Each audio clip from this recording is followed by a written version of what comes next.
Starting. So yes. Great. And everybody's in the session, correct? Wonderful.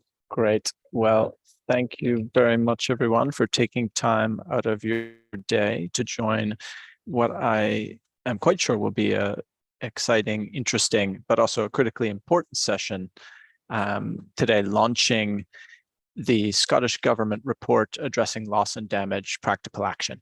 And I think what's fantastic about this report is really the focus on the practical action.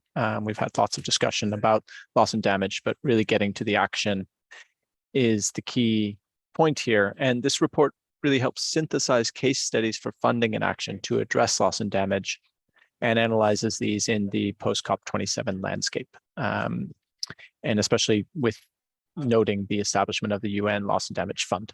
So the session will introduce some key findings from the report and key solutions identified, and particularly in the area of mobilizing innovative finance and assessing the needs and delivering actions on the ground.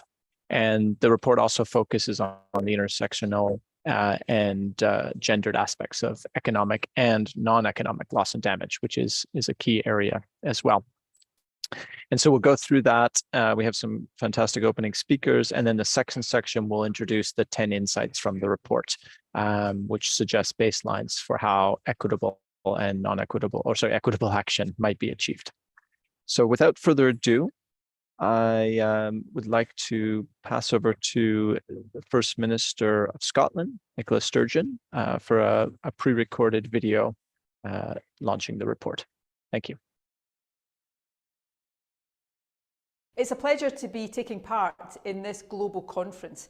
I want to thank the International Centre for Climate Change and Development for all the work that has gone into organising this event.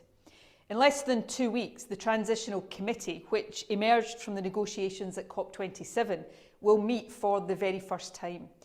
It is tasked with considering how the loss and damage commitments, which were made at the summit, can now be delivered. And so its first meeting is a very significant moment in the long struggle for climate justice. The agreement reached at Sharm el-Sheikh to establish a loss and damage fund was undoubtedly a massive achievement.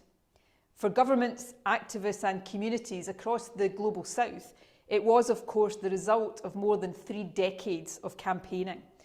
And the summit also of course delivered more immediate progress. It built on the momentum achieved at COP26 in Glasgow, where I'm proud to say Scotland became the first developed nation to set aside specific loss and damage funding. In particular, it saw further pledges from a number of countries, including Scotland.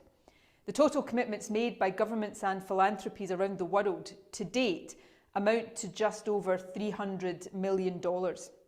That does represent important, if long overdue, progress. But of course, it is still a relatively tiny amount when we consider the scale of the challenge that we face. By 2030, it is estimated that developing countries will need more than $400 billion of loss and damage funding every year. So it's very clear that there is still a lot more work to do. The task of getting the new Loss and Damage Fund operational is just beginning. Much greater finance needs to be mobilised from a broad range of sources, and there is also a need to ensure that resources are deployed effectively by building a better understanding of what works. The international conference that Scotland hosted last October explored these challenges in detail.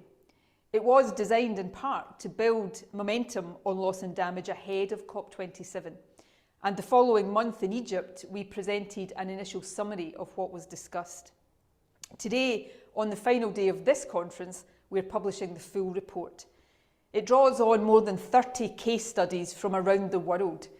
And in doing so, it identifies some of the key challenges involved in mobilising finance, assessing need, and delivering effective interventions. It provides an analysis of the different sources of funding available. Amongst other things, the report highlights the current shortfall in funding for non-economic loss and damage, which includes things like biodiversity loss, mental health impacts, and the loss of cultural heritage. It considers the role of communities, governments, the private sector, and donors. And it underlines a set of key insights which can and must guide future action.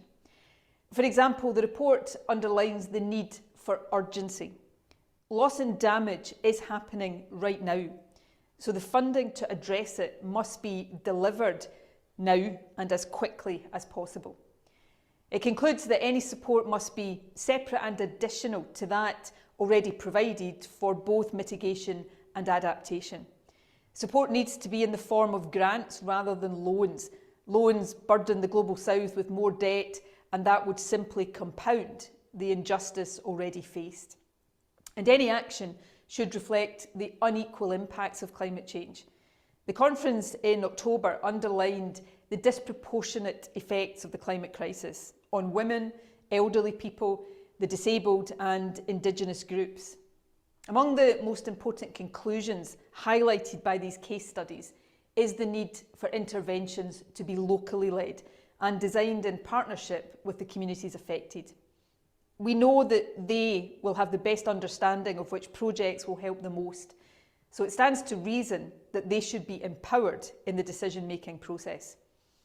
That principle has underpinned Scotland's approach to climate justice for many years now, and it has been central to the work we've done to date on loss and damage.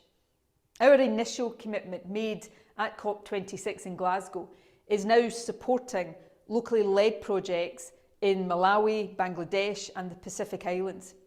These projects are designed to help communities affected by loss and damage, to repair homes, rebuild infrastructure and establish new livelihoods. And they demonstrate the practical application of loss and damage funding. So there's no doubt we've learned a lot already, but we know how important it is to learn from the experiences and the work taking place in countries right across the world. That is indeed why Scotland has placed so much emphasis on the report that we are publishing today. And it is why we are delighted to present it to you on the final day of this conference. We hope it will help inform the work of everyone taking part. We hope it will support the work of the Transitional Committee, and we really hope it will further ensure effective action to address loss and damage in the communities experiencing it and in the developed world. So I'm really delighted to have had this opportunity to speak with you today, and I want to thank everyone who is taking part in this session. Scotland looks forward to working with all of you in future as we continue to drive further progress in the struggle for climate justice, which now must be won.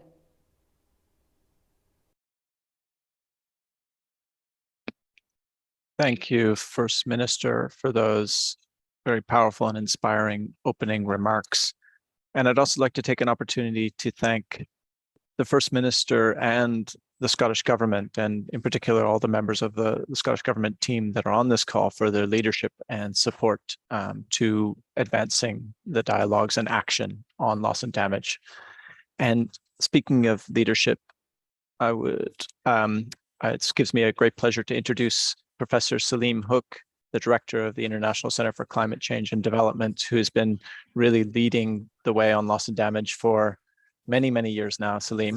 And I'm really looking forward to your remarks discussing the progress on loss and damage with the within the UNFCCC system, and specifically some remarks around the Transitional Committee in the lead up to COP28 and where we need to get to. Without further ado, Salim, thank you. Over to you. Thank you very much, Nate. Good evening from Dhaka, Bangladesh, from the command center of the Gobeshona Conference. We are now nearing the end of 7 days, 24 hours a day of sessions. We've had many dozens of sessions from all over the world.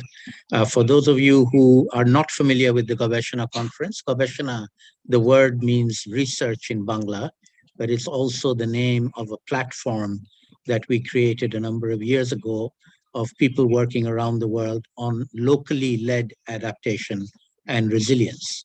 And this is our third annual online conference. We run this conference for 7 days, 24 hours a day, 8 hours for the Asia Pacific region, 8 hours for the Africa and European time zones, and then 8 hours for the Americas time zones, and then around the world for 7 days. As I said, today is the 7th day of this third conference, and we're very proud to have the Scottish Government host this session. The reason why we are bringing in the topic of loss and damage together with locally led adaptation is that adaptation is no longer enough. We are reaching the limits of adaptation, and we are having to deal with loss and damage as we speak. In fact, we had a very, very interesting session just a day ago with the government of Vanuatu, and also with the minister who was in Vanuatu and the permanent representative who was in New York. And Vanuatu has just been hit by 2 successive cyclones that have devastated the islands. But they're not sitting idle. Vanuatu has also made a very important move in the United Nations General Assembly, moving a resolution to get a General Assembly agreement to ask the International Court of Justice for an advisory opinion on the human rights aspects, the universal human rights aspects of the climate change issue. And in the General Assembly, unlike the UN Framework Convention COPs, you can get something passed by a simple majority. The simple majority is 91 countries need to agree to the resolution, and it'll pass. But at the moment, we have well over 100 countries that have expressed support. The vote is on the morning of the 29th of March. We are lobbying to make it a unanimous decision. We would love all countries to agree.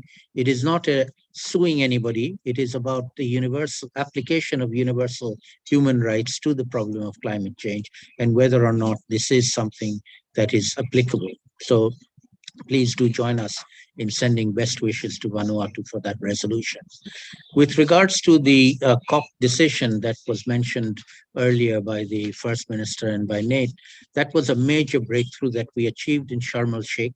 We had hoped to achieve it in Glasgow. We had made the demand in Glasgow, but unfortunately, the UNFCCC process in Glasgow did not result in us getting an agreement. We just got something called the Glasgow Dialogue for 3 years, which was just talking about it, but not dealing with it.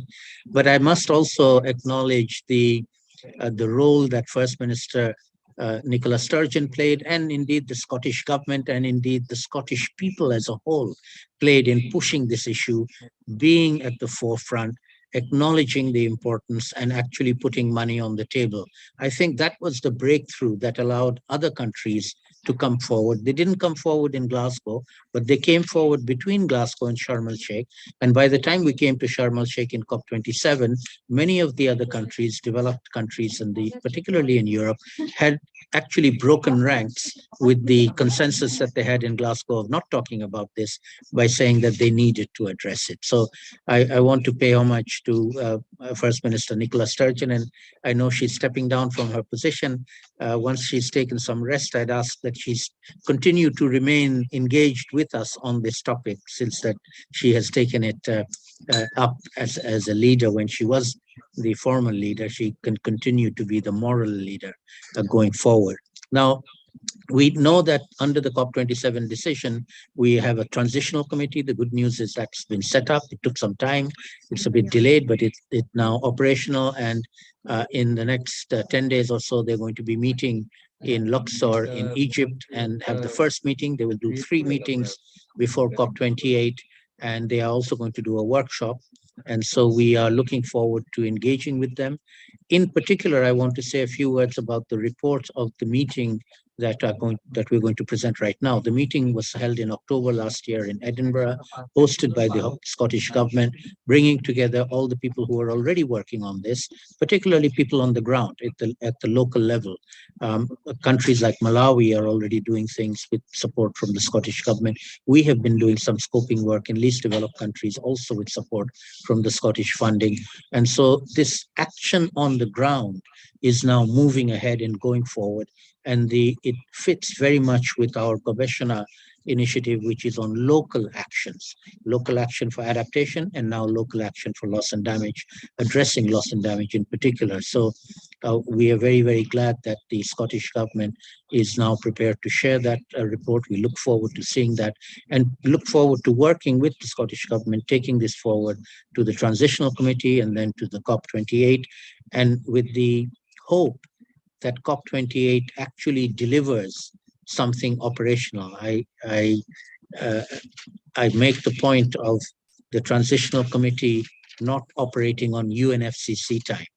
If they operate on UNFCCC time, we won't see a penny until COP31 or 32 or 33, certainly not COP28 or COP29.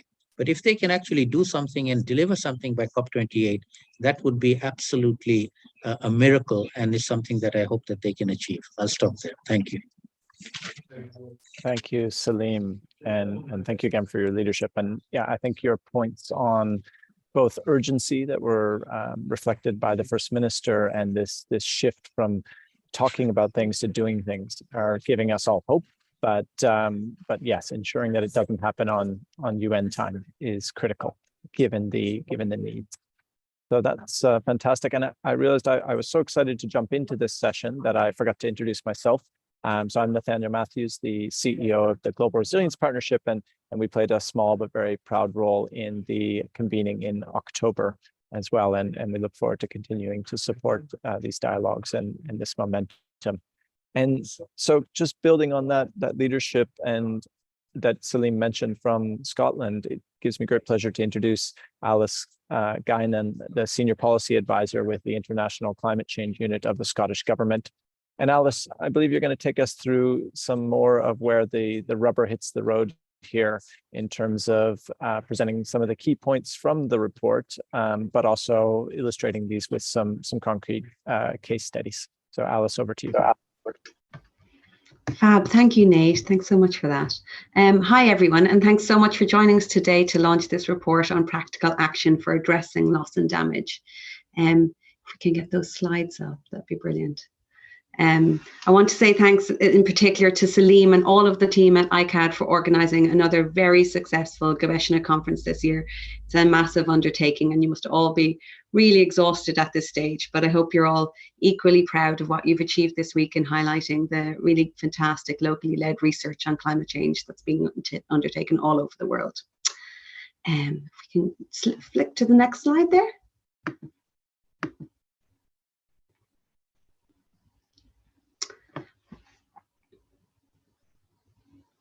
So it's inescapable that losses and damages due to climate change are impacting people all over the world right now.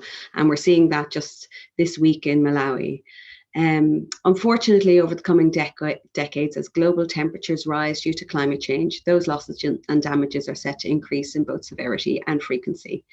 And these include loss of life, destruction of infrastructure, impacts on livelihoods and well-being, forced displacement, and loss of cultural heritage and biodiversity, amongst many others.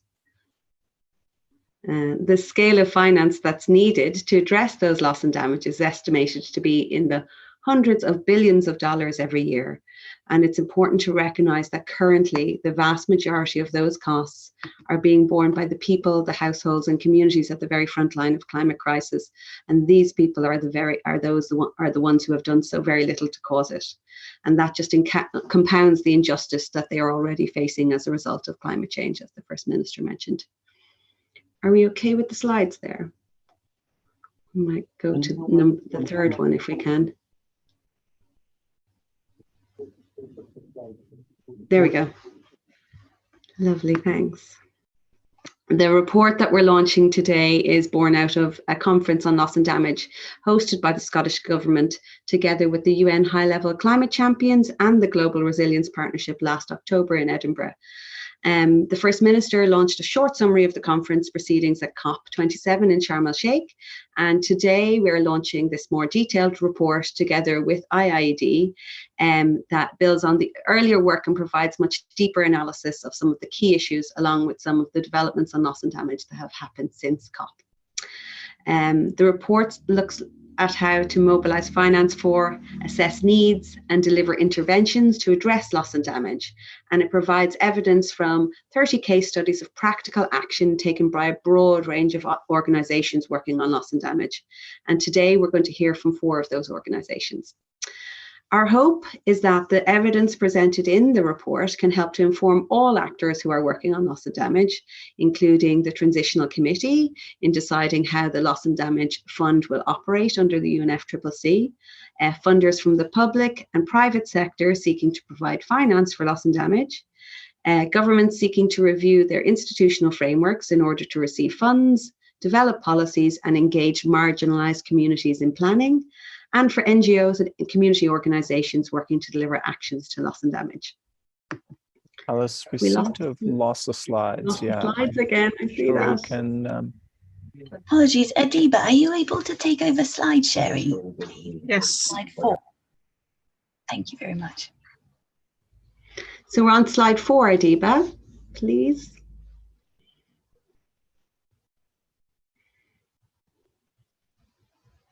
Fabulous, thank you. So in order to reach this, the scale of finance that we need, we'll have to draw on the entire what's called the mosaic of funding sources that are available. And this includes governments at both national and subnational level, like the Scottish Government can provide funding through NGOs to deliver grant projects on the ground, or through multilateral initiatives like the Global Shield, or more directly through bilateral channels. And to inform the allocation of funding from the UN Loss and Damage Fund that Salim spoke about earlier, loss and damage can be incorporated into countries' national adaptation plans and nationally determined contributions that are submitted to the UNFCCC. There's been quite a lot of attention recently on the potential for mobilising finance for loss and damage from multilateral development banks. And some of the proposals for that include changing the eligibility criteria for concessional finance to make it more accessible for climate vulnerable countries, providing debt relief, debt restructuring or suspension of payments for a period after a climate disaster, redirecting IMF special drawing rights from rich, high-polluting nations to countries impacted by climate change, and using the IMF's Resilience and Sustainability Trust to support the establishment of social protection systems and contingency funds, or to underwrite insurance products. The report also looks at ways of mobilising finance from some more innovative sources. An example of this is the interest-bearing endowment that the German investment bank KfW provided for BRAC to establish the Climate Bridge Fund. And I'll hand over to Dr. Gholam Rabbani to tell us more about this initiative now. So Adiba, if you can play the second video now, that'd be great.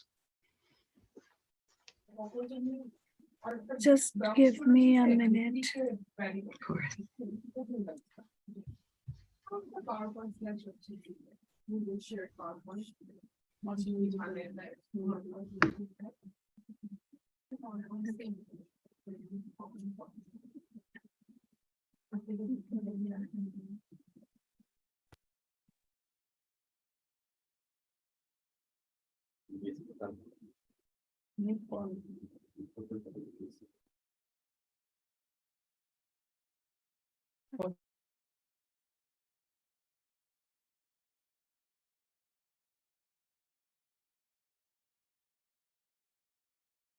Thank you so much for inviting me in this third Global Gobeshona Conference on the 16th March 2023. I'm really honored, very proud, and I appreciate the Scottish Government for inviting me to share our experiences and the innovative financial mechanism that we are operating to address the climate change related problems, loss and damage impact due to climate change for the climate migrants in selected some of the cities in Bangladesh. So let me just take you to the different slides. If you look at this image, in Bangladesh, in the origin, which means in the rural areas, a number of climatic hazards that affect the rural population in the country, particularly in the coastal zone. So if you look at the different type and different a number of hazards. These are, the flood, drought, salinity intrusion, cyclone and storm surge, variation in temperature and rainfall, and many other climatic hazards that actually make the life of the rural communities miserable, and they don't have any other alternative options rather than moving from this origin to different destination. But it is very unfortunate that when they arrive in the destination, I mean in the urban areas, they also experience the different type of other climatic hazards, for example, urban flooding and the cyclone and storm surge, and salinity intrusion in the underground water, particularly in the coastal zone, and the lack of rainfall, particularly in the north part of the country. So these climatic hazards actually indicate, in different authentic document of the government of Bangladesh, and also in the different research, that about 50% of the people will be living in the urban areas, by 2050. And this urban population is increasing because of internal migration, and rural-urban migration is actually leading additional pressure to the city corporations, cities, towns, and urban areas. And these people are actually, experiencing the different type of, health threat, like waterborne diseases, vector-borne diseases, for example, dengue incidences in the country. So what to do with this, the climatic hazards and the people who experience highest impact of loss and damages in this country? So, BRAC established a climate bridge fund, with support from the government of Germany through KfW, which has two windows at the moment. One is the emergency response window, which actually immediately and urgent action, that is supported to the different NGOs so that they can, take some projects to address immediate problems of the climate migrants and vulnerable population. And there is another window which is called climate change window, under which we support adaptation projects and different measures so that the vulnerability of the climate migrants and vulnerable population reduces, and they can at least adapt with the adverse condition in the urban areas. So the financial resources actually come from the government of Germany, as I mentioned, through KfW to BRAC, and then it goes to the trustees, which is Climate Bridge Fund, and 50% of this money we provide to BRAC programs, and the rest 50% goes to the other non-BRAC NGOs, to implement the projects in different selected urban locations. If you look at the key responsibilities of the principal organs of this Climate Bridge Fund, as I said, the KfW is the current development partner, who is provide no objection to the main significant decisions of the Climate Bridge Fund. For example, the project selection and progress review, fiduciary standard, and supervising on the financial mechanism. And BRAC actually remains as the legal partner for financial agreement, and they are the settler of the fund. So all legal responsibility, goes to BRAC. In addition to these major stakeholders, we have three principal organs: Board of Trustees, which actually, approve the projects. Those are being recommended by the, advisory committee of the Climate Bridge Fund that you can see in the middle. And the CBF Secretariat is the overall coordination body, in which I am actually, heading this this entity. And on the third, organ of this CBF is the implementing partners, who actually, submit the concept note, and later, once we select the shortlist, the implementing partner, and then they are requested to submit the detailed proposal. So it's a two-stage proposal submission process. and then they are awarded. I mean, the good projects are awarded by the CBF. So this is the mechanism. And if you look at the financial model, I'll be very brief on the financial model. In fact, we received 11.735 million euro in 2020 from the German government through KfW, and 90% of this money has been invested in government treasury bond for 5 years. And every year we earn and we use this income of the investment to support the projects. This is the innovation that we have created, because when you talk about the adaptation or addressing the loss and damages of the vulnerable population, it is not a short-term issue, it's a long-term issue. So CBF actually offers a long-term sustainable mechanism so that the problems and the risks of the vulnerable population, the climate migrants are well addressed. And it will be continuing till 2029, and every year we support the projects from the income of this investment. That's how it goes. The model runs, and we continue our business. So currently, just to share with you that under climate change window, we have supported 8 projects in 2020 and 2021, and under the emergency response window, we have supported 14 projects. So in total, we supported 22 projects in last 3 years, to address the problems of these climate migrants. These are some of the examples of the immediate actions where we are trying to improve their physical resilience, supporting water supply, sanitation, and housing. And just giving one example, our ultra poor graduation program and disaster risk management program is implementing a submersible pump, which is currently being operated by both electricity and also solar power system. If you have the solar power available, so this will help to operate the submersible pump and get the water from 900 feet underneath, and then supply to this vulnerable population. And we are currently supporting under one submersible pump to at least 150 households in the slums of Khulna. So this is one example, and we are also keeping a provision, to harvest the rainwater in the rainy season. So this is how we are trying to ensure when we implement an adaptation project, we also utilize the mitigation co-benefit. So that's how we are trying to ensure the innovation even during the implementation. So we are also supporting the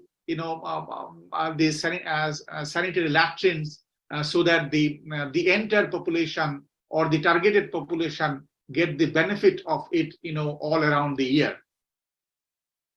So these are some of the raised walkway. You can see the previous or before and after situation. What was on the left side? What was the previous situation when the entire area was waterlogged, and then our project supported and constructed a raised walkway through which the children are going to the school during even the rainy season, and the drainage system so that the slums area can avoid the waterlogging due to the heavy rainfall and the storm surge. So this is how some of the experiences that we are showing to you. And there are quite good number of women, under one project, we are supporting at least 630 women in the slums so that they can continue with their small businesses, enterprises, and increase their economic resilience and also social resilience in the slum communities of the climate migrants. And these are, some of the small support, to ensure the management of solid waste system, solid waste in the slum areas. So we have provided, some of the small solid waste basket to each of the households, and they, put the wastes in that basket. And every day, there is a person who come with this vehicle, and they collect the solid waste from each of the household and dump into the the municipal solid waste ground or the places. So I'm on my last slide. There are some of the lessons that we have learned. It seems like the vulnerability and needs are huge, but support is really constrained. To give you an example, in 2020 we received 98 concept note, and we could support only 4 concept note, only 4 projects that we could support.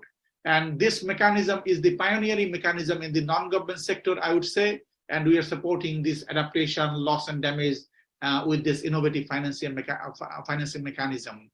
And one of the major understanding that we have really gathered over the last 3 years is engagement of the target communities and the local authorities is pretty crucial to identify the key problems and design the adaptation solution or the solutions to address the loss and damages of the people. And as you know, in most of the slum areas, these informal settlements or the slums, lands are owned by the different government organization or some other people. So this is another challenge that we see, that the ownership of the land remains real problem of the informal settlements. The key learning, key messages that we want to communicate right now in this global conference is this is an absolute viable mechanism that can address the problems of climate migrants and the people who are currently displaced from the rural areas to the urban areas, and when they're at the destination, they're also being at the risk of being displaced from this location. And we strongly believe that this lessons on structure and function can be immediately replicated in different other cities within Bangladesh and also outside Bangladesh. And the need for solidarity funding for addressing displacement related losses and damages in Bangladesh alone are really huge. I would conclude here. Thank you so much.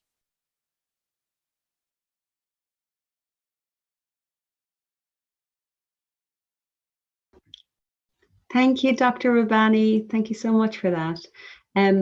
We might come back to the slides again, if that's okay. Thank you. And I think we need to flick on to 1 or 2 further on. So thanks to Dr. Rabbani for bringing us through this really innovative model for mobilizing blended finance, which I think it's obvious has huge potential to be scaled up and replicated elsewhere. The next thing I wanted to talk about is how we determine needs for loss and damage. And in order to channel funds to where they are most needed and to develop appropriate interventions to address loss and damage, we first need to understand who is impacted, where they are, and how they've been affected. And if that's done in a holistic manner, assessing different types of economic and non-economic losses and damage, it can help to inform the design of integrated ways to address them. For example, if you conduct both social and economic assessments, these are required to develop complementary interventions for social protection, psychological support, and healthcare. It's important that assessments are done in a way so as to recognize that because of their particular characteristics, different individuals, groups, and communities can be affected in different ways by the same hazard. As such, needs assessments must include representation from vulnerable and marginalized groups in particular, so that they can articulate their priorities and contribute to the design of solutions that best suit them. Sometimes the use of storytelling can allow people to articulate their needs in their own words rather than being constrained by predetermined categories of loss and damage that could be imposed by external researchers or agencies trying to work on the ground. And in the report, we looked at various tried and tested assessment tools that, with some adaptation, could be used to assess loss and damage needs. And we're going to hear about one of those approaches now, called Participatory Vulnerability Capacity Assessment, from Kira Cummins from SCIAF and Maggie Nguera from Procura. Over to you guys. Thanks, Alice. Could Adiba share my slides, please? It's actually just on the next slide. Yeah, perfect. Oh, wonderful. very, very fluid. Okay, so thank you so much. Delighted to present here with my wonderful colleague Maggie from our sister agency Trócaire. So we could flick to the next slide, please. So as you know, the Scottish Government were the first to put forward funding towards loss and damage, 2 million at COP26. Next slide, please. And SCIAF were very grateful to receive £500,000 of that to tackle loss and damage in Malawi. But as loss and damage is such a new area in terms of implementation, we call the project Action Research, knowing that we would take action, but also research alongside it as we go, so we could learn as we were doing. It was a short implementation period, 8 months, so we're just finishing in a couple of weeks, and we had partners ourselves, SCIAF, sister agency Trócaire, CARD, Catacomb Zomba, and CISNEC, and 2 districts, Nsanje and Zomba. And as background, SCIAF and our partners had been working in community-led participatory climate justice for years beforehand. So we had a lot of experience in terms of working with communities, engaging with communities, developing trust and relationship. So we took the same approach to this project as well. So click to the next slide, please. So as Alice said, we had used this tool, PVCA tool, and organizations out there, you will all have similar kind of tools in terms of engaging communities.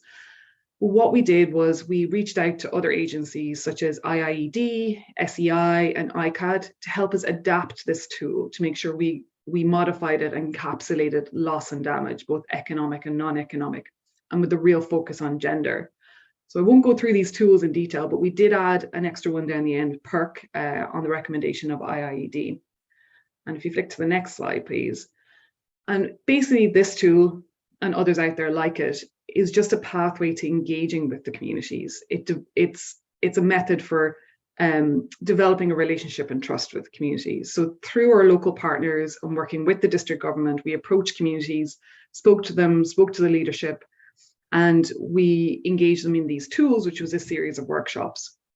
And we engaged all sectors of society. So in some cases, we did female-only forums, male-only forums. We ensured that we got a good mix of youth, of elderly, of people with disabilities. So we engaged all sectors of society in these tools. This one is an example of hazard and risk analysis. So the community come up with the top hazards and risks that they face, and then we rank them against each other. Like, you know, if you rank floods against droughts, which is worse, and you come up with a list on the right-hand side there, a ranking of the top hazards and risks that they feel they face, which helps us then inform the design of the program. Next slide, please. And likewise, we do resource mapping, which is, you saw on Alice's slide as well, the community draw out the map of their area and they put the resources that are valuable to them down and the hazards. On here, you can see roads and forests. There's also graveyards, which are very culturally significant. And they put hazards down. Can't see it on this map, but there's a cholera outbreak in that area. And there's also floods. So again, a real visual of what's important to the community and what are the dangers they are facing. And that comes from them. The next slide, please. And a key aspect of this is access and control, particularly for gender. This is in GBH Magoli, which is a matriarchal society, as in the women own the land and their names are on the title deeds of the land. But when we looked at resources in terms of household and community, it was equal access in terms of men and women to those resources, but the control and decision-making lied with the men. So again, this is huge information to help inform our programming. So we felt this was a really good start to our program. And if you go to the next slide, please, I'll then hand over to Maggie as to what we did after the PVC to help inform our program. So as my colleague here has mentioned, so this was the start, us to be able to identify, to understand the context that we're working with, but also to help the communities identify which are their key needs. So following that, we had to engage the relevant stakeholders or the district, relevant technical officers from the district to do further assessments for the particular interventions that the communities had identified. So for example, we engaged someone from the irrigation department to do an assessment on the irrigation systems that were affected by this the floods and other disasters that happened in that area. So all these specific assessments informed the project to be able to, for example, how do we respond to the losses and damages in that community? Are we working on averting, are we working on minimizing, but are we working on addressing those losses that have been identified in those communities. So if you can go to the next slide, please. So one of the things that was identified was that a lot of houses were destroyed, mostly because the construction standards were not of good standard. So what we did was that we had to train local artisans with the help of the district council, the public works housing department at the district council, to train the local artisans, be able to, one, provide support to the communities, but also to construct houses. So what you see there is one of the houses that we're able to construct to some of the elderly people in the community who were highly affected by the storms. So this was one of the minimizing losses and damages if floods are to come again. Next. And then also in Nsanje, for example, in the district we're working in, the community has identified that a lot of their community-based childcare centers were destroyed. So this is a center where it's more like a kindergarten, where kids from 2 to 5 before they proceed to the primary school education. So they were destroyed. Either their cooking shelter would be destroyed, their kitchen or the storage would be destroyed. So we after assessment, we identified what exactly we needed, and then we were able to rebuild with the skills of the very same local artisans that we trained to do a safer housing. Next. And then also, this one was a tricky one. So it was identified through the PVC as well, to say that one of the effects of the storm, of the floods, for example, was that the graveyards were being destroyed or being affected.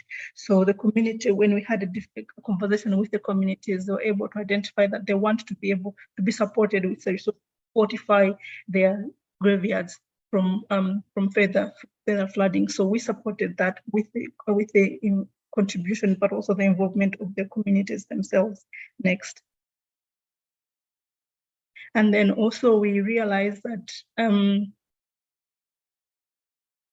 the frontline responders would need support to be able to properly provide the support if an emergency is to occur again. So we probably, with the support from this social protection department of the district council, we provided training to all the stakeholders that are engaged when an emergency occurs. So we'd have the victim support unit, you would have social workers and case workers.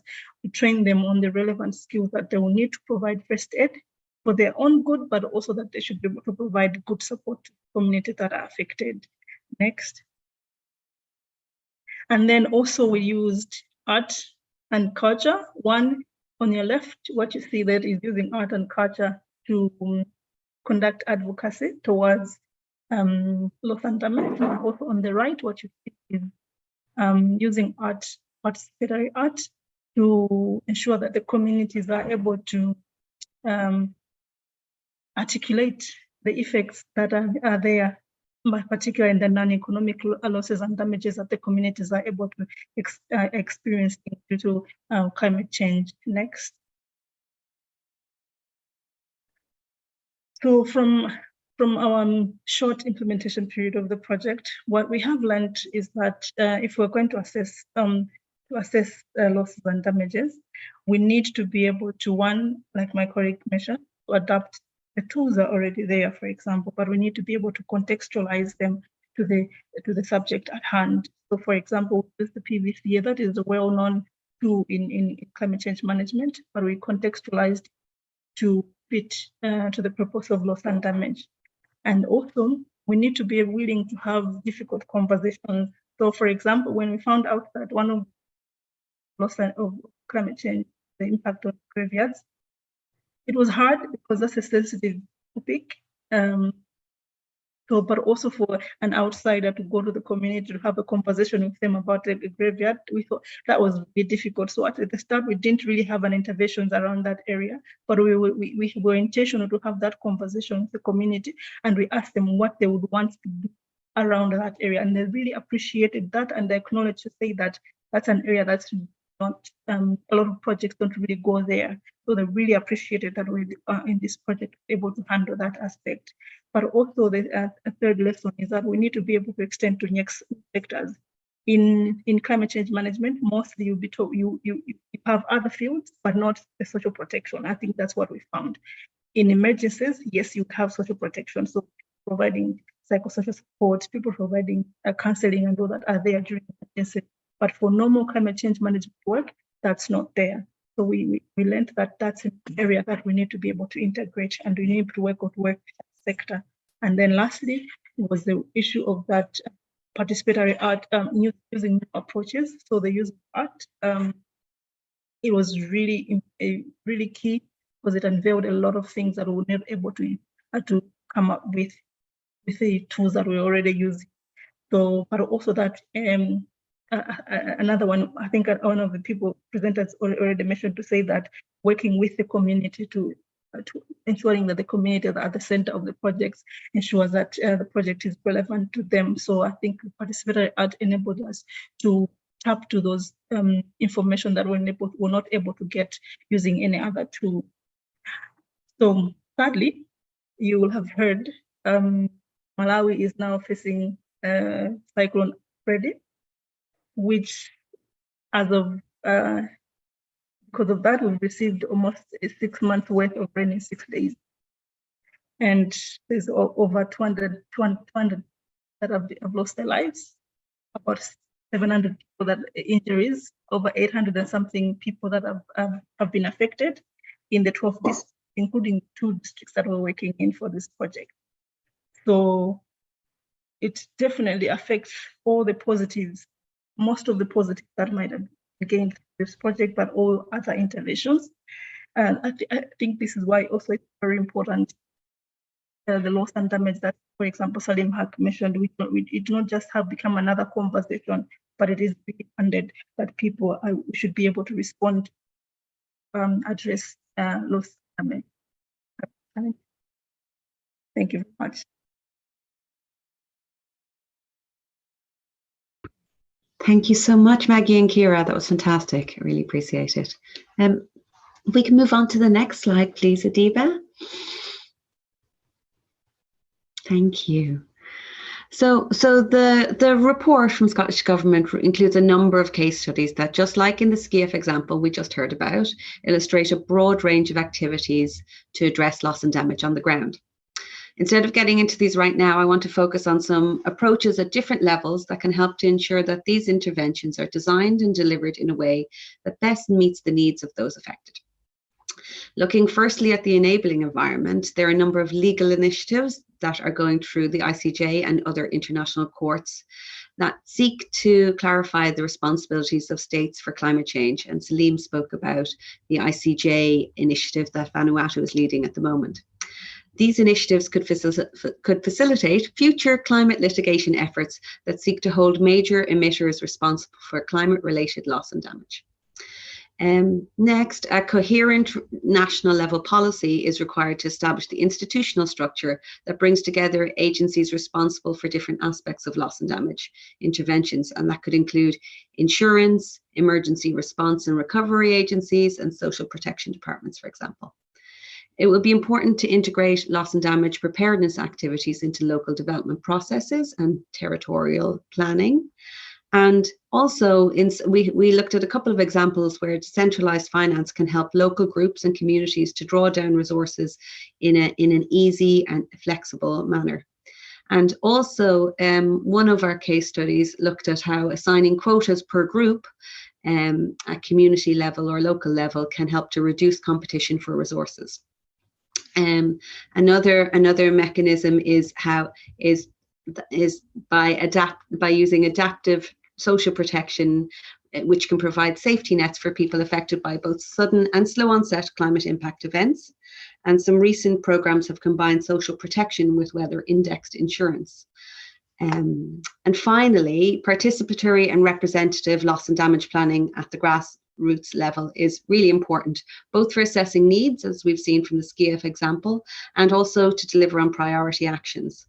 And our next presentation from the Loss and Damage Youth Coalition is an example of how genuinely representative decision-making can help to shift the power to those people that are most affected by climate change. Over to Xiomara. On to the next slide, please. Thank you so much, Alice, and thank you to everyone here. It is my honor to speak on behalf of the Youth coalition, the Loss and Damage Youth Coalition, and to tell you more about this initiative of the Loss and Damage Youth Grants and the Loss and Damage Youth Grant Making Council. This initiative also proves why it's important to enable equity and justice through financing youth-led solutions. And also this initiative is led by two organizations, the Loss and Damage Youth Coalition and also the Climate Justice Resilience Fund. So please, next slide. This council, the Youth Grant Making Council, as I mentioned, is a pioneer initiative. It's the first time that you have an initiative like this. The Climate Justice Resilience Fund and the Loss and Damage Youth Coalition collaborated through this in order to shift the power, not only by enabling finance to youth-led initiatives, but also setting up a council that is doing the grant-making process. And this has been very important for all of us because, as I said, it's shifting the power from being receptors, being mobilizers, being funded, but also having our expertise to do grant making, which is very relevant too. This is a diverse and inclusive youth board. We are 11 members, all below 35 years old, from different regions of the Global South mainly, that are already experiencing loss and damage. Another important aspect of this grant-making council is that we are not only young people, but also youth leaders, professionals, people that are already driving solutions in the ground in our local context. So we also know the barriers, but the opportunities that financing youth-led initiatives has, and that's an expertise and a knowledge that is adding value to this initiative. Next, please. So we launched the grant, the Loss and Damage Youth Grant. There were two types of grant. We awarded 10 small grants of value up to $10,000 for initiatives that should be executed in maximum 6 months. And we also have one large grant of $50,000 that also is going to be implemented up to 12 months. Next, please. So these 11 grantees have the opportunity to present their initiatives in some of these priority thematics. We all, the whole Youth Grant-Making Council and with the Climate Justice Resilience Fund, worked to define this thematic, these priorities. We know that loss and damage is a quite broad field, so we try to include most of the thematics that can respond to it. For example, we have recovery and rehabilitation, that we are aiming to identify projects that can seek to construct alternative livelihoods, means of life for communities that are already affected by loss and damage. We have relocation and resettlement of affected communities, also trying to support projects that were aiming to restore houses, infrastructure, ecosystems for affected communities. Another priority was addressing the non-economic loss and damage effects. As it has been mentioned in the conference, these projects address biodiversity loss, the cultural heritage. They also value the traditional and ancestral knowledge of communities and also how to support its conservation. Another priority that we have is addressing the economic loss and damage effects. These projects were also trying to strengthen the economic well-being of the communities. And we also have education, storytelling, and awareness, which is also quite important. And we have identified that role that young people have in the territories to educate, to bring more people and raise their awareness in these issues that are mainly discussed at global settings, at global agendas, but since it's important of the affection that people have in communities, young people are those that are enabling delivering knowledge in communities. So all these topics were the thematics that we defined for this first call for grants.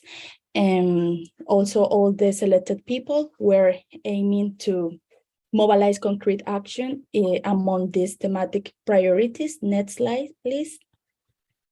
So this process, the whole Youth Grant Making Council and the Climate Justice Resilient Fund worked months ago to deliver the first call for applications in September. So we launched this in September. We received more than 240 youth applications from all around the world. This is also a proof that young people are ready, that young people need resources in order to continue driving action and making them sustainable in the long term. It was quite a task to review all those applications and also select the first bunch of grantees that met the criteria. We also did another selection process internally in November, because it was also a learning experience for us, as well as a democratic process that we wanted to have consensus among all the youth council for the initiatives to be selected. In November, during the COP27, we announced the large grant winner, and in December, we announced the small grants winners. Next, please. So for you to have an idea of all these more than 200 initiatives, most of the initiatives are located in Africa.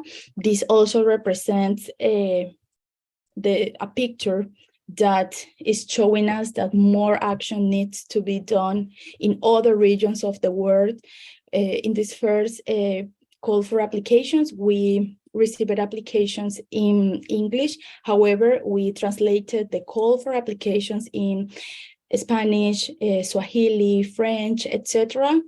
Of course, this is also showing some limitations that many youth groups and initiatives and organizations have around the world, that is to communicate effectively in English. Definitely something that we will take into account for the next call for applications. Also, something very important is that we didn't receive a lot of applications for projects addressing the non-economic loss and damage effects. And this is also an opportunity to promote more awareness about how to connect those non-economic impacts with biodiversity, cultural, knowledge areas. Next slide, please. So one of the early learned lessons that we have for this initiative is the necessity to have more capacity. Loss and damage is quite a broad term, and it's also important that we develop more resources in different languages, with different narratives that can involve a wider audience of young people, but also other stakeholders in society. There is a clear need to motivate and to promote the leadership of women addressing loss and damage. This was also something that we saw with this first round of applications. We are needing more initiatives that are leading by women to apply for this. Maybe, of course, they put us in the challenge to address those audiences, to communicate that. It's quite important that loss and damage can address gender inequality, and definitely it's really important to promote more the leadership of women, the recognition of that leadership, because women are already, of course, implementing solutions in the ground. So we need to promote more these calls for applications among those women-led groups. Also, as I mentioned, the non-economic loss and damage is one of those topics that needs more capacity enhancement, that needs more promotion, because for many groups it could be easier to think that the response that is more needed is tackling the economic losses, but also there are other non-economic losses that should be addressed too with the same grade of importance. Next slide, please. how this resonates with the Promise Loss and Damage Fund and with these discussions at global level. First, financing loss and damage needs to be inclusive, needs to take into account those differentiated and disproportionate impacts that climate change has been posed for women, children, and young people. We are also considering in developing and bringing more of these discussions at regional level, even though this is a global priority for mostly for global South countries. It's important that we put loss and damage in with the, or we see this reality with the lenses of regional priorities, regional knowledge, regional agendas. So we are thinking also in developing more and forging more of the discussions in Latin America, as well as Asia and in Africa. This is also quite important, so we can promote more of the importance of this topic at the regional agendas and also at global agendas. Young people worldwide have the right to participate in decision-making processes. It is important that finance address the barriers that young people have. You know, we received all this amount of applications just for 11 grants, and this really shows the urgency of young people to come with the resources, not only the technical resources, but the financial resources to continue delivering action on the ground. Political will is needed to ensure that everyone has access to loss and damage action, that everyone has access to participate, to have a voice in order to mobilize knowledge. Loss and Damage Fund is for addressing, averting, and minimizing loss and damage. And also we, as I said, and I've been mentioning, the non-economic losses are maybe more silently impact of loss and damage, but we also need to put it at the center of the response. Next slide, please. So just to tell you one of the winners and the ideas that they presented, the large grant winner is going to increase the resilience of communities for internal climate migration in Lower Guinea. So this organization is going to relocate and resettle affected communities of Kabaki in Guinea. And one of the 10 small grant winners, this is the case from Bhutan. This project is going to financially support victims of flooding in Hasabi village by restoring their electric fences. So this is, you know, like the diversity of the initiative that we have. As I said, we have others, like lesson learned that will help us for the next calls for initiatives. But I think that this is already providing one of the most important lessons learned is that youth are ready, youth are implementing, and youth are needing the recognition also through financing as climate justice. So I will leave it here. Thank you so much for this opportunity and looking forward to continue engaging in this conversation. Thank you, Xiomara. Oh, just getting my video back up, apologies. Wonderful. If we can move to the next slide, please. So thank you again to Xiomara for telling us about this really exciting and quite radical approach to dispersing funds for loss and damage that puts the decision-making power into the hands of young people. Coming back to the report for a moment, in the report, a landscape analysis identified non-economic loss and damage as a particularly neglected area, both in terms of research and funding. And this is an area where we in Scottish Government have decided to focus our attention going forward. Non-economic loss and damage refers to things that don't have a market value, and it includes things like loss of life, damage to health, displacement, loss of territory, cultural heritage, indigenous knowledge, biodiversity, and ecosystems. And as one of the questions in the chat mentioned, assessing needs from non-economic loss and damage can be particularly challenging because the value assigned to them relies on various personal, environmental, cultural, and socio-economic factors. Also, some non-economic aspects of people's lives are very closely connected to economic elements, so it's not always easy to distinguish between the two. For example, economic stability is very closely connected to mental stress, and the loss of a fishing grounds, for example, might impact on biodiversity as well as on people's livelihoods. In assessing needs for non-economic loss and damage, then there are different approaches that have been taken using both quantitative and qualitative methods, and you can use a combination of both of those. However, it's really important that we don't try to commodify non-economic loss and damage, because if we do so, we can risk imposing values that might not necessarily align with the affected individuals.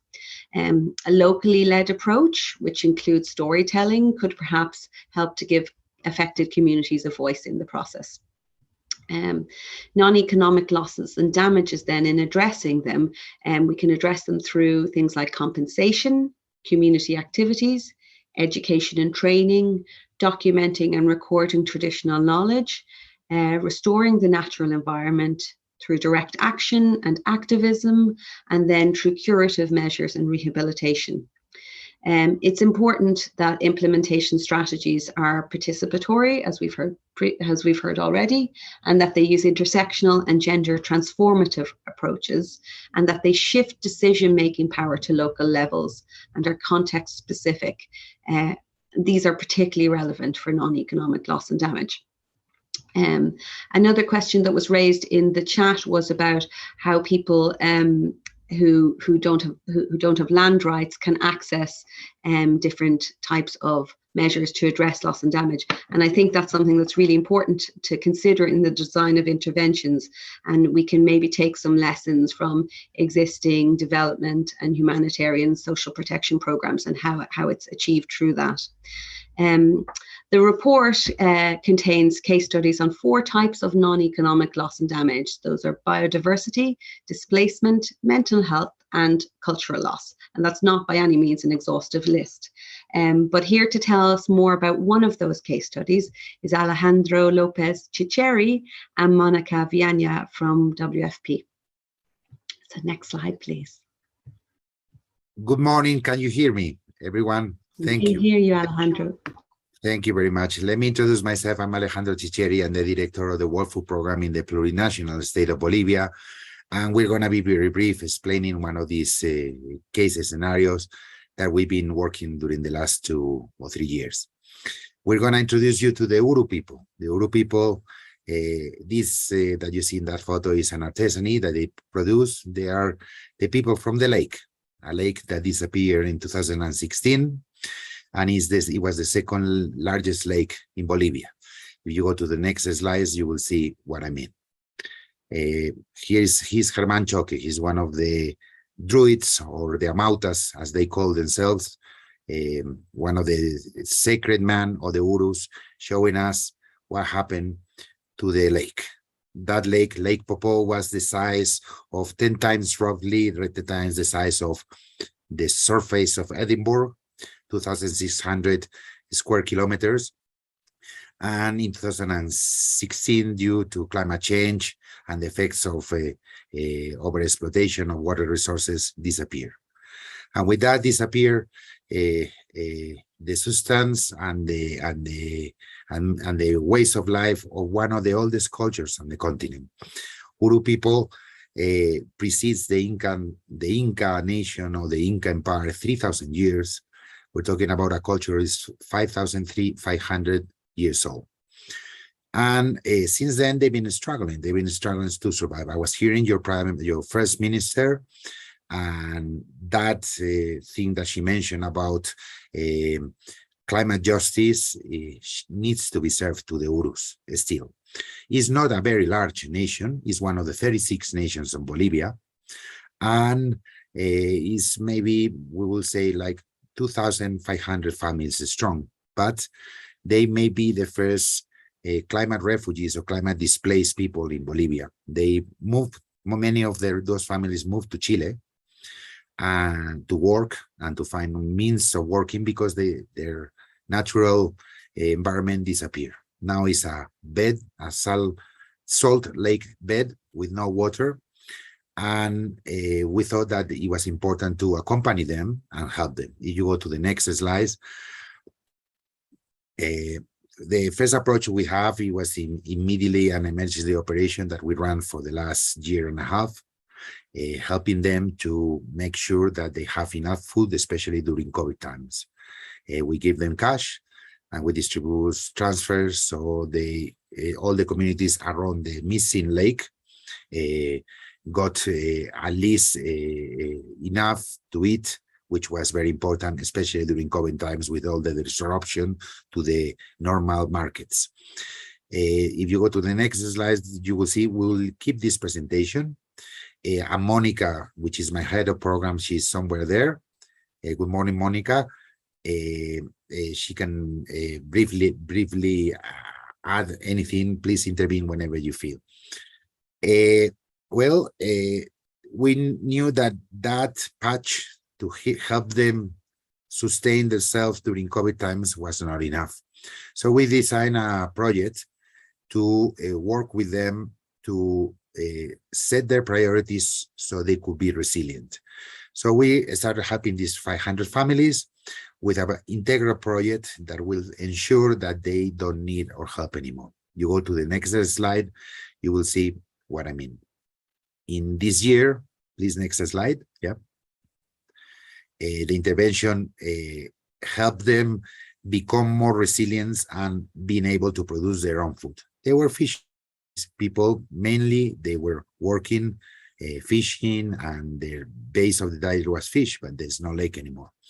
So during this year, next slide, please, first we had to connect them with water. No, they didn't have the water source anymore of the lake, not from the river, from the Desaguadero River that connects Titicaca Lake with the lost Popo Lake. So we had to generate with the community 30 kilometers of pipe to provide water from the sources. Then we create water tanks, photovoltaic pumps, and a lot of raising facilities, including fish farms,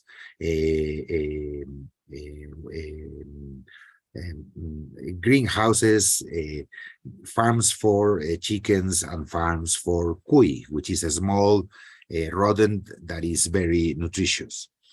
All of that, it was consensuated with the community. Working with indigenous nations is different than working with other human groups. Consensus need to be made, and Monica and all the team were working day and night to find consensus, what was the things they need. But we always focus in things that they used to do, or they knew how to do, or they like to do. This is called production with identity. We cannot ask them to do things or work with them to do things that they are not familiar with. They will not be in their comfort zone. It will not protect their culture. So that's where we also start, if you go to the next slide, working with them in protecting the culture. Your first minister mentioned that. Protecting the cultural heritage is paramount, is center. Next slide, please. So, well, in the left, you can see women. We organized for women several artisanal centers. We brought these fish factories or fish growing infrastructure, which is bringing, as you can see, the water is flowing again. And we hope that when the project finish, the Uru Nation will never be away from their fish again. You go more, another slide, please. Next. Excellent. The community has been centered to this. The Urus have decided what they want to do. The Urus have decided how they want to do it. They have organized themselves. They are bringing training. We're bringing training too for all these activities. And we hope that this will contribute to the resilience. It's important to protect this nation and to protect this culture. And it's important because if they have survived over 5,300 years, that means that the Urus have something yet to contribute to the world. We go next slide, please. Okay, the lessons learned is that we have to always address their needs, always in coordination and in consultation with the community. We are reinforcing on teams with people that can speak Uru, or people that can talk to them, because many of them, they are not very good in Spanish. We are also addressing gender inequalities and scenarios of inclusion. But for us, the important thing to know is that they're going to be fine. It's funny that we're talking here in Scotland, because the Uru nation have many similarities. These people have been many similarities with Scots, with the Scottish people. If you allow me, they are very proud people, the Urus. They are people that they love their lakes. They don't have a monster in their lake. They don't have a lake anymore, but for sure they are water people. They love the fish. They even have their own tartans. They have their own identifying clothing and craft that identify different clans. They are not called clans there, they are called nations, but we have the Uru Muratos, the Uru Chipayas. And if you go to the next slides, you will see one of the tartans. That girl is a Uru Murato, is one of the members of that community. As you can see, we're also helping them to brand their culture, to brand their products with training, with companies that helps them connect with markets and sell their artisanies in different fairs. So we're trying to consolidate now their business channels and their production chains, so they are able to better cope with these effects. They know now that the lake will never come back. So in the future, we hope that we receive continuous support to keep helping them, and we calculate that maybe if we are able to establish a phase 2 or phase 3 on the project, the Uru nation will be resilient in the next couple of years. We're designing with them a strategy for adaptation to climate change. They're very, very much affected by them, like most indigenous communities in the world. And the last similarity they have with the Scots, not only the tartans, the fish, the culture, they love the children too, the Urus. They love the children too. And they want them to see them not only surviving, but thriving and growing. So let's help them. Thank you very much. That's all. Monica, do you want to add anything else? Thank you, Alejandro, and thank you all the organizers. As we have shown in the presentation, WFP Bolivia is working to reduce and prevent the damage that is taking place in Bolivian territory due to the effects of climate change. Despite the fact that Bolivia is not a highly industrialized country, the effects are seen every day, and the most affected are, in most cases, the indigenous populations.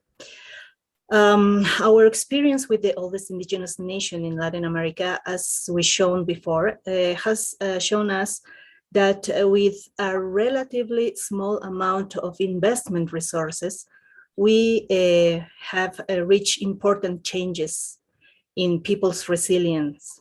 With these actions, we have learned that we must face relearning processes.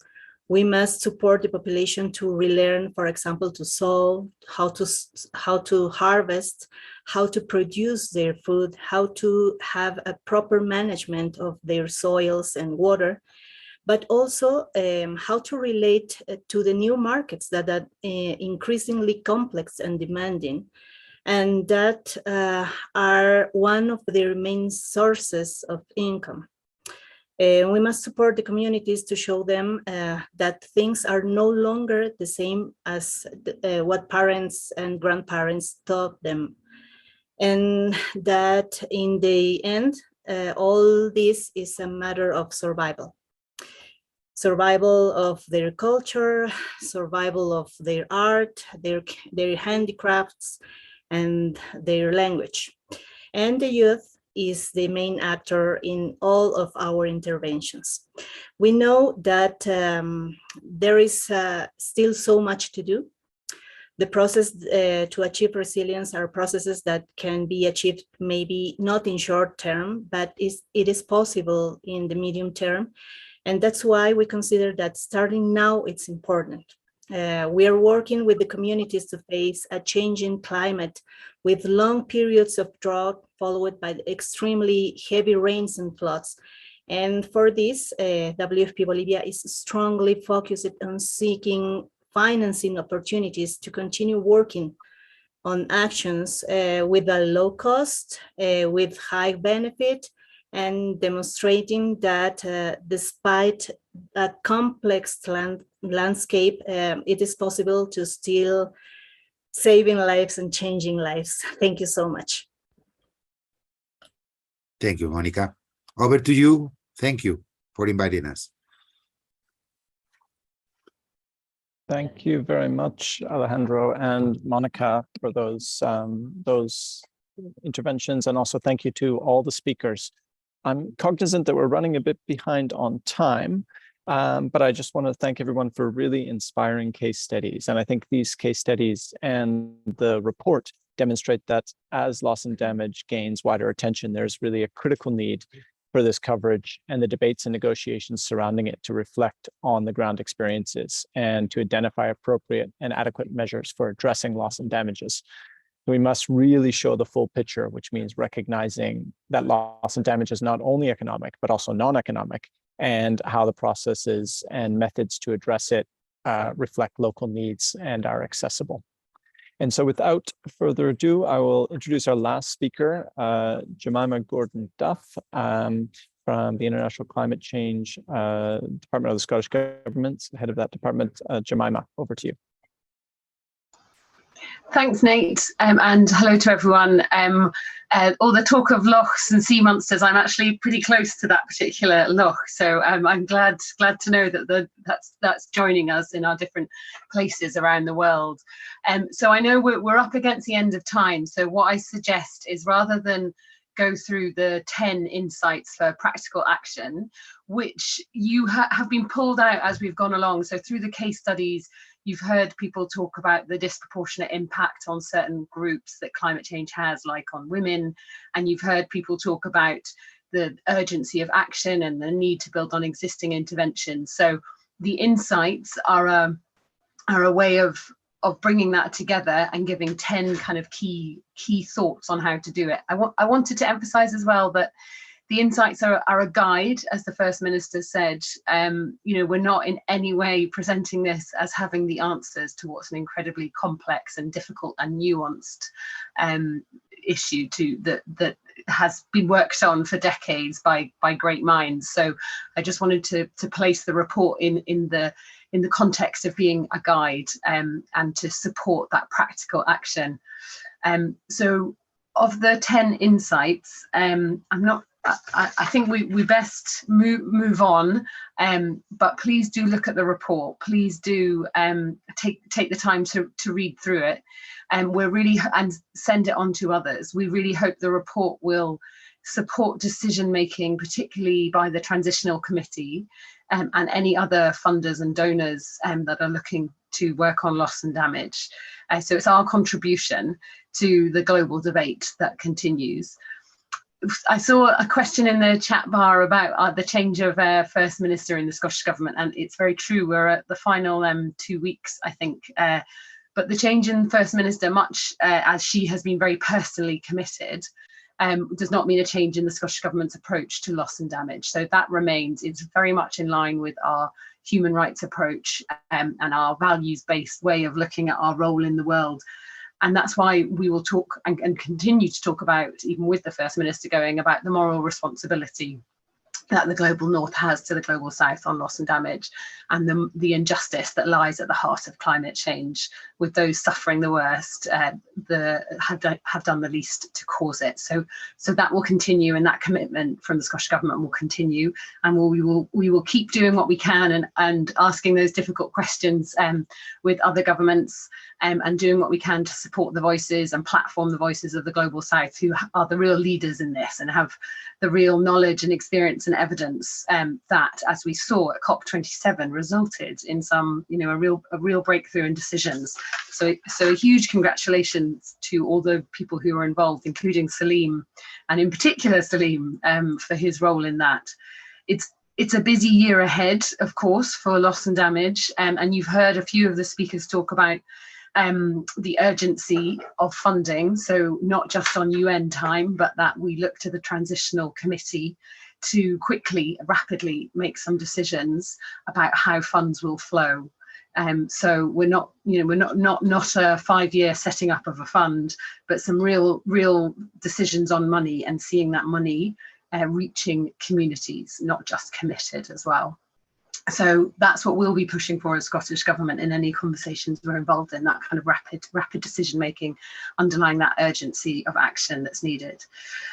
A few of the speakers have highlighted as well about the neglected areas in loss and damage, including non-economic loss and damage, and that because of this, as a neglected area, Scottish Government committed an additional 5 million at COP27 to non-economic loss and damage, with a particular focus on gender and including slow onsets as well. So those kind of harder to quantify. There's no easy answers, but we have to start. So that's the Scottish Government's contribution there, and that will be over the course of the Scottish Parliament, so a future 3 years. So you can see when I'm saying that our commitment remains in place, that we have committed money and are making contributions. So thank you very much to everyone. Thank you to ICAD for organising this and for giving us this platform for this report. We're very grateful, Salim, that you're always so welcoming to the Scottish Government, and really appreciate all your guidance and inputs. Thank you very much in particular to IIED, who have worked tremendously hard on this report. So a huge thanks and congratulations to them for pulling all this together, pulling all that analysis, building on the case studies, building on the conference, and bringing it into a cohesive report. So thank you to IIED. They are hosting a conference in Bangkok in May 22nd to the 25th on community-based adaptation. So please do get in touch with IIED if you would like more information on that. Thank you to Nate for moderating, and to GRP for their partnership in the conference, and to the UN High-Level Champions for their partnership in the conference as well. The Scottish Government would like to continue playing a convening role and bringing people together, but as I said, it's in no way that we have the answers, but we're really looking to work in partnership with different organisations. Thank you to the case studies, which really bring home what the impacts are and how important it is that we keep taking action and we keep learning lessons, and we will get it wrong, but we will learn those lessons, and it's not a reason not to prioritise loss and damage. So thank you, a final thank you of everyone for coming today and giving us this opportunity to share our report. I will leave it there, as I know we're over time.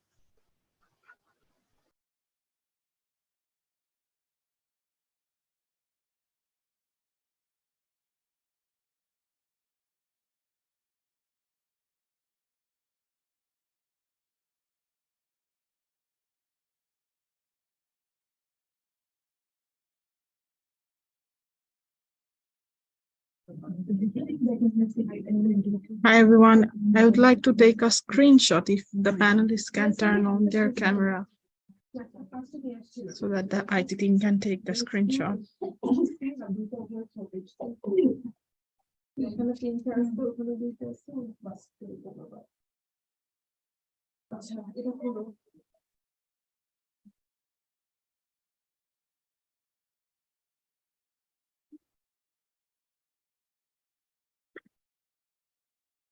আমাকে তোমরা দুজন মিলে বলো কি নাম লেখা আছে, কি লেখা নাই ভুলে যাবো। 120 তে কে কি ভাবে করে ভ্যালু এডিশন করতে পারে। Habib bhai, did you take the screenshot? Thank you everyone. Thank you for joining us today.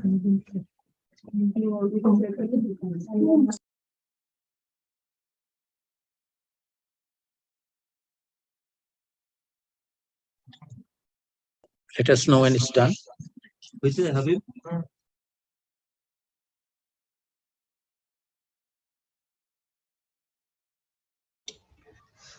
Are we all wrapped up then, Adiba? Thank you very much, all our speakers.